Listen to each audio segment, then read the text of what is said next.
Magandang gabi po sa inyong lahat, sa mga lahat. Ang masaganang biyaya ng ating pong Panginoon na napakapalad po natin na sa anumang panahon tayo lumalapit sa Panginoon Diyos, laging may katugunan ng ating mga prayers. Kanina nga umaga, sa aking prayer, of course, na may buong kataimtiman, may quality na hindi nagmamadali, and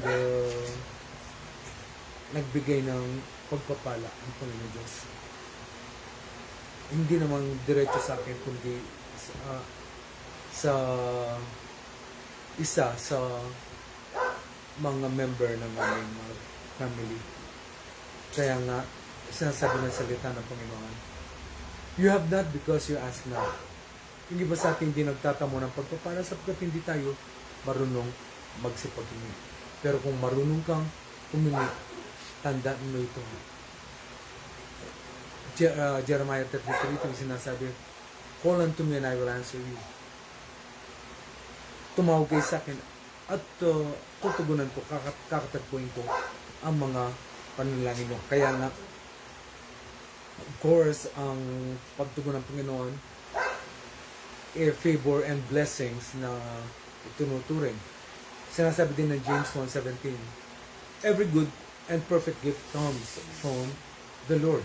Lahat ng mga mabuti, sakdal na bagay ay sa ating pinagpala ng ating Panginoon. At patungkol sa mga pagpapalang ito, may tatlong letter A akong mungkahi sa bawat isa sa atin. Number 1, doon nga sa James 1:17 sinasabi, every good and perfect gift comes from the Lord. Yung unang A is acknowledge. Kinakailangan i-acknowledge natin, tanggapin natin, kilalanin natin na ang lahat ng mga mabuting bagay na sa ating ipinagpala na, ipinagpapala at ipagpapala pa ng Panginoon, lahat ng yan ay nanggagaling sa Panginoon. Walang ibang pwedeng panggalingan yan. Hindi pwedeng manggaling yan sa ating kalabang si Satanas. Sapagkat ang kalooban lamang ni Satanas ay ang ipahamak tayo. Kaya nga, ang unang bagay na alam ko na magiging kalugod-dugod sa Panginoon ay yung ma-acknowledge natin, ating kilanlid na ang mga pagpapala na tinanggap na natin, pawang nanggagaling lamang po sa ating Panginoon. Yun ang ibig sabihin ng acknowledge. Ano? Yung bang alam mo na ang mga mabuting bagay katulad ng James 1:17, ang lahat ng yan ay nanggagaling lamang sa Panginoon. Mula sa Panginoon lamang ang lahat ng mga mabubuting bagay na ating tinatamasa at tatamasahin pa. Ikalawang A. Una is acknowledge. Ikalawa, appreciate. Kinakailangan tanggapin natin at ipagpasalamat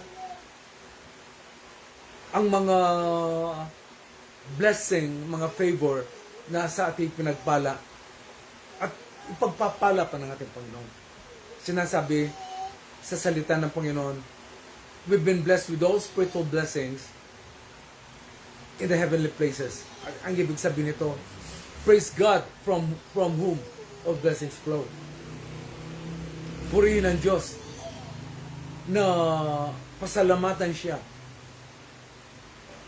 Siya na pinanggagalingan ng lahat ng ating mga pagpapala o mga blessings nga na tinatanggap natin. Mga minamahal, it is not enough na alam mo na ang mga blessing ay galing sa Panginoon. Kailangan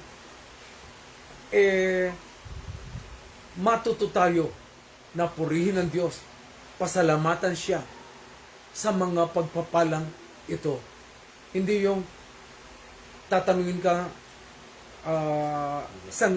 alam ko naman nagagaling sa Panginoon yun, pero tayo ba ay nakapagpapasalamat sa Panginoon? Siya ba ang pinapasalamatan natin? In-acknowledge mo, but do you really appreciate the blessings that truly can only come from God? Siya ba na pinanggalingan ng mga favor, ng blessings, ng mga good things? Siya ba'y pinapasalamatan natin? So yun, una, acknowledge, and then appreciate. Na kung sa mga kaibigan natin, sa mga mahal sa buhay, sa mga tao na natin sa ating kapaligiran, na nakakagawa sa atin ng mga mabuting bagay, na-appreciate natin. Yung bang, bro, maraming salamat sa mga ibinibigay mo. Lalong-lalo na sa Panginoon, na walang puknat, na walang tigil, ang pagpapadaloy ng kanyang pagpapala sa atin. Ikatlo, dito tayo magtatapos. Advance. Kinilala mo ang Panginoon, pinasalamatan mo siya sa mga blessings, at kailangan i-advance mo ang blessings. Ibig sabihin nito, pagpalain mo ang ibang tao upang ang blessing ay mag-perpetuate. It is in giving that we receive. Kapag nagbigay ka, ibabalik sa iyo.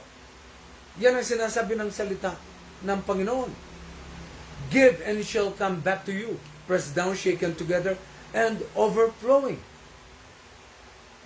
Kaya nga, na we should, hindi lang na kapag tinanggap mo, maging sisid lang ka ng pagpapala, kundi maging alulod tayo ng pagpapala.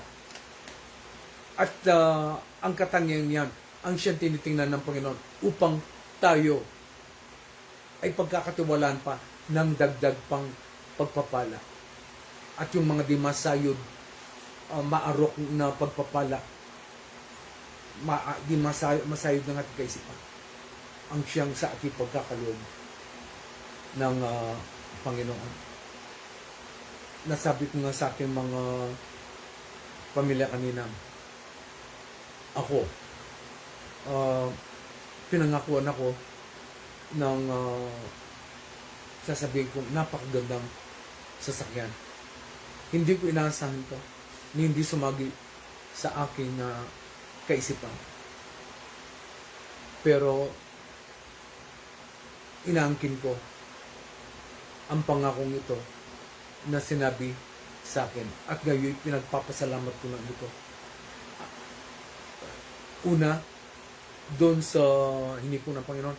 Ikalawa, sa Kanya na humipo sa tao.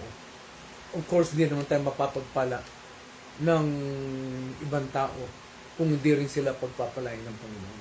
Paikot-ikot ang blessing, paikot-ikot ang blessing. Huwag mong hayaan ang blessing ay may stuck sa iyo. Paikutin mo yan, paikutin mo.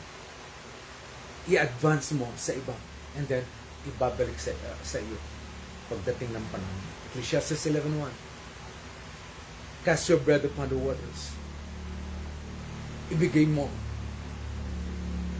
Ihasik mo ang mga blessings na sa pinagpala ng Panginoon. Pagkatapos ng maraming araw, ito'y babalik niya sa inyo. Handa na po ba kayo mapagpala?